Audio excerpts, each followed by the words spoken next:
খাস শব্দ আনছেন। খলিফা আমির বানাইব, রাজা বাচ্চার আসন বয়াইব, কিংবা কাজী নির্বাচিত করব, বা ফতোয়া দেনেওয়ালা মানুষ নির্ধারিত করব, বা ইমাম বানাইব, বা শেখ বানাইব। ও ব্যক্তিরে যে জুহাল মূর্খ, দিনের কোনো নলেজ নাই, এরপরে এরে আইয়া দিনের কথা জিজ্ঞাসা করব।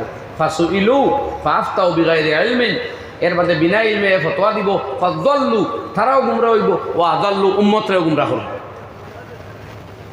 আমার ভাই হলার বুজুর্গ, আল্লাহ নবী ফরমাইতরা এই অবস্থায়। এর লাগে আবু উমামা রাদিয়াল্লাহু আনহু থেকে বর্ণিত হাদিস, যে হাদিস আমি পাঠ করলাম, হুজুর আকরাম সাল্লাল্লাহু আলাইহি ওয়াসাল্লামে ফরমাইন, লোকমানে হাকিমে তান ছেলের নসিহত করতে গিয়া এই নসিহত করছইন, আলাইকা বিমুজালাসাতিল উলামা, ও আমার ছেলে আলিম উলামার মজলিসে গিয়া বসিও।